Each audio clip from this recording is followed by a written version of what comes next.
Welcome back. Now we're on to round 4 of buying a house in North Carolina. If you missed the first, second, and third round, then take a look right here, I believe it is, and you can find that start with the first step and then go through our series. Now in the end of this video, I'm going to list for sellers 6 things that can make a big impact on what your home potentially sells for. So now that your offer has been accepted, it's your time to become an investigator. Now is your time to do any inspections that you might want to do to make sure this is the house for you. We always recommend that people get a home inspection.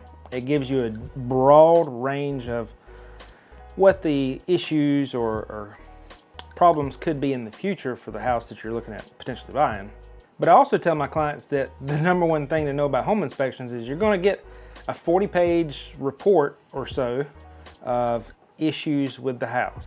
Don't be alarmed at first because there's really about 1 page that might be important. But first, let's cover one myth that I've heard from buyers several times, that to get a home inspection, well, the buyer just has to fix everything. And I don't know where people got that from or think that, but unfortunately for a seller, I guess, the home inspection report is just for the buyer's information. The seller doesn't have to fix one thing on that list. I know that could come as a shock, but it's just to know. I've had people, get home inspections and ask for no repairs or anything or fixes because the house is, older house and it's what they expect. I've had others that want to ask for everything in the book, and you kind of have to have a heart-to-heart with them and say, look, you're not getting everything. Having a reasonable agent on the buy side as well as the selling side is very important when it comes to home inspections and any issues you might find. Like I said, I advise my buyer clients way ahead of when we get the report. Just know you're going to get a thick pack of inspection papers and stuff that looks like the house is about to fall down. But there's only really a few things that you really need to concentrate on. I've seen little stuff on there and I've seen major stuff, and it's the major stuff you really want to worry about. Because if it comes down to, let's say, a roof or HVAC issue or mold or maybe even just rotten decks, those could be some big items that could cost you a lot of money down the road. If you're putting up, let's say $200,000 on a house, last thing you want to do is spend $5,000 more after you've already closed on it, or 10 or whatever it might be. But also advise my sellers in the same manner as far as when a buyer sends us a report and says they want number 1, number 2, number 3 fixed. I haven't had a seller yet to say they're willing to do repairs. I've always had them say we're selling as is. Well, that's all fine in thought, but the problem is I have to advise them that, look, if we don't fix these issues and we tell the buyer they can go find another house, what are we going to run into in the future? Are you going to get an offer as good as this one, or you might get a better offer? You don't know. But also, if you get let's say you got another offer for the exact same amount, is the new buyer also going to ask for the same repairs? And if it comes down to a financing issue that it just can't be financed because of the repair, then you really don't have any other option other than to put it back on the market, ask for all cash, and that's really going to limit your buyer pool. Now, during this same time, you're going to be having the bank order an appraisal on the property.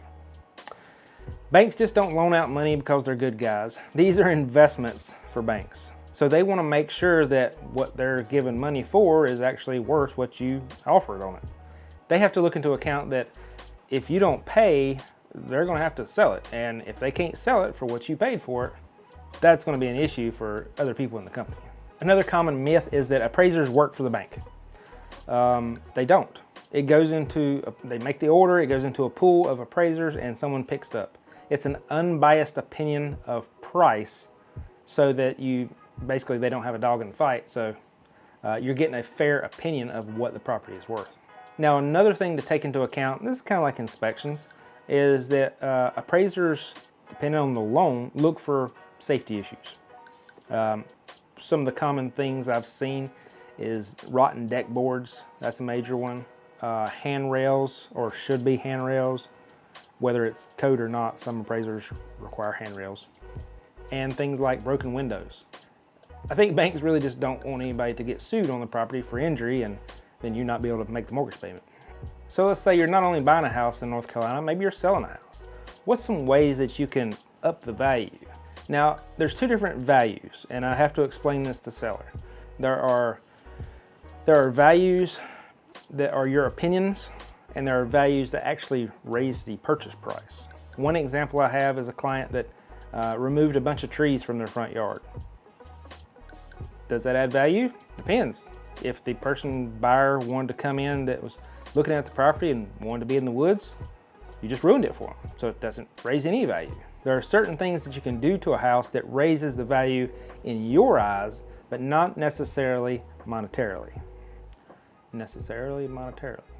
But here are 6 ways that you can raise the potential value of your property. Now, not all of these, and I'm not saying you're going to get 100% return on your investment from these either. I guess it depends on what state they're in at the time. But these definitely can improve your days on market.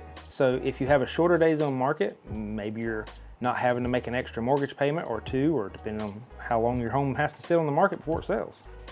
So number 1 is to finish a basement. If you got a basement, depending on the layout, sometimes it can be pretty easy to finish it, add to the square footage of the home. If you're looking at a home that's potentially, $150 to $200 a square foot, you just added that in to the price of your house. Now, one key thing to take in if you're finishing a basement, that it has to be from the finished space upstairs to the new finished space, all has to be finished. So you can't have rough steps and then a nice pretty room in the basement. And it does have to be heated and cooled. Number 2 on the list is to replace your garage doors. Now, a lot of this is going to depend on what state your garage door's in. Obviously, if a car went through it, you probably need to replace that. Or if they're the old wooden, really heavy garage doors, it would help to spruce up the look of the property by replacing those garage doors and potentially functionality. Now, number 3, and this is really a cheap one, upgrade your mailbox. If you've got one of the really cheap mailboxes, or a mailbox that's just falling over, or even really hard to read. I mean, it's really important that people can find your house. I mean, you are trying to sell it after all. So putting a nice new beautiful looking mailbox up with your new address numbers on it can really help that first appeal when they pull in the driveway. Number 4, and this is for buyers too, because I've had them comment on these, but paint. Painting the inside of your home can really make it very clean looking inside. All these little scratches and nicks that little people put on the doors, and molding and walls and everything else. Paint can really make a drastic difference in the sale of your home, just to make it clean looking. It can also make it smell new when it's have that fresh paint smell when someone walks in.